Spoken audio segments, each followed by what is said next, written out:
Hello and welcome back to the Shutter Sports Refresh, the weekly show that breaks down all of the most important news in sports for you in just 5 minutes. I'm your host, Noel, and let's get started. Folks, it is finally playoff time in both the NBA and the NHL, so let's take a look and see how the opening game of each series in each league went. Now, the NBA recently had its exciting playoff tournament where the 7 and 8 seed of each conference was decided. And folks, every single one of these play-in games was super exciting, but we can't say the same for the playoffs. In fact, the closest playoff win in the NBA so far has been 9 points. Almost every other game has been a blowout. And as expected, it was the top seeds taking care of business. The most dominant win was the Oklahoma City Thunder taking down the Phoenix Suns by 35. That makes the Thunder only one of 2 teams ever to win their playoff opener by 30 or more points in back-to-back years. Another big blowout was the San Antonio Spurs taking care of business and taking down the Portland Trail Blazers. Victor Wembanyama for the Spurs had 35 points in his first ever playoff game and just looked ridiculous out there. The Boston Celtics also made light work of the Philadelphia 76ers. The New York Knicks in the legendary Madison Square Garden took care of the Atlanta Hawks. The Cleveland Cavaliers took down the Toronto Raptors. And that brings us to the only 2 close opening games this playoffs. First up was the Minnesota Timberwolves against the Denver Nuggets, which was a rematch of a crazy series these 2 teams had 2 years ago.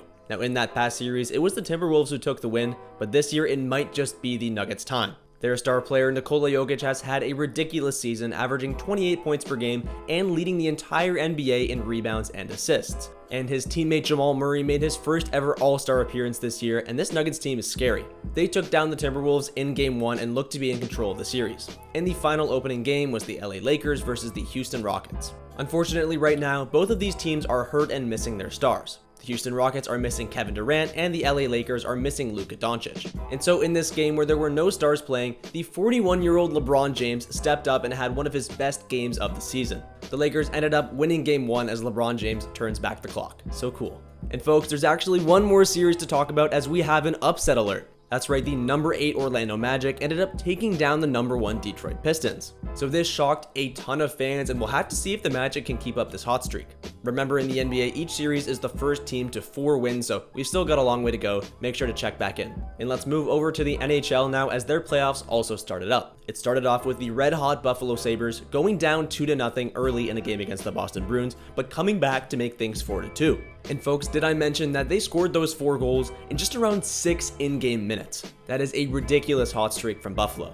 They ended up stealing that win. The Carolina Hurricanes taking down the Ottawa Senators 2-0. Then, in what seemed to be the most exciting series in the entire first round, ended up being a blowout in Game 1. The Minnesota Wild took down the Dallas Stars 6-1. Both of these teams are considered as championship contenders, so it's ridiculous that they're playing in the first round at all, but it's even more ridiculous that the Wild dominated this matchup. We'll have to see if the Stars can retaliate and win Game 2. Then it was the Battle of Pennsylvania between the Philadelphia Flyers and the Pittsburgh Penguins, and the Flyers ended up holding on to a near 3-2 win. Then it was the Colorado Avalanche just barely holding off a comeback from the LA Kings, winning 2-1. Then it was the Vegas Golden Knights with a third period comeback of their own. After being down 2-1 early to the Utah Mammoth, they ended up taking the win 4-2. And the best opening game in the NHL was between the Tampa Bay Lightning and the Montreal Canadiens. This one ended up going into overtime where, for the Canadiens, Juraj Slafkovsky ended up scoring the overtime winning goal. Folks, the NHL playoffs is always super exciting, so make sure to come back next week and we'll keep you updated on what's going on.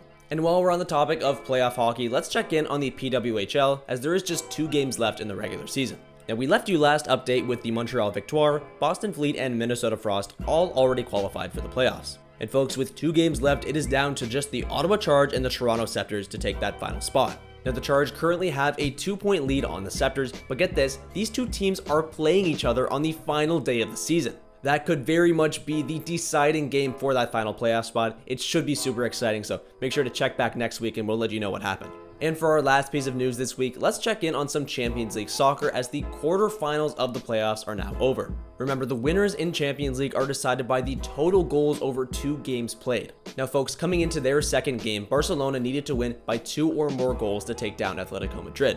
And well, they did just that, with goals coming from the young star Lamine Yamal and Ferran Torres within 20 minutes of each other. But folks, Atletico Madrid managed to squeeze in a goal, and that ended up giving them the series. So Atletico Madrid moves on to the Champions League semifinals, taking down their Spanish rival in Barcelona. Then the next matchup was much more of a blowout, as last year's champions PSG are not messing around. They dominated their way through the quarterfinals with another 2-0 win over Liverpool. Then it was a bit of a boring one between Arsenal and Sporting CP. Now Arsenal came into the second game with a 1-0 lead, and folks, neither team scored in this second game, so Arsenal takes the series with a whopping aggregate score of 1-0. And finally, it was a battle of the giants between Bayern Munich and Real Madrid. Now Bayern went into the second matchup leading 2-1 in goals, but Real Madrid struck back quickly, scoring within the first 5 minutes of the second match. And that goal kicked off what would be 5 goals in the first half of that second match. Absolute mayhem. And so the aggregate score was tied 4-4 going into halftime, but the wheels would fall off a little bit for Real Madrid in the second half. 2 of their players received red cards and were ejected from the game, and that allowed Bayern Munich to play with a 2-man advantage. And it's pretty hard to stop goals from coming in when you're down 2 players on the field. And so Bayern Munich would score 2 easy goals and take home the series with an aggregate score of 6-4. The semifinals of the Champions League kick off in just over a week, so make sure to come back to the refresh and we'll let you know what happens. And with that being said, that will do it for this week's episode of the Shutter Sports Refresh. I've been your host, Finn Noel, and I hope you enjoyed watching. You can check me and our writer Lucky Roberts out on Instagram right below my head. And don't forget to check out the Shutter Sports Refresh on Instagram, where we post breaking sports news, not just weekly recaps. Thanks for watching.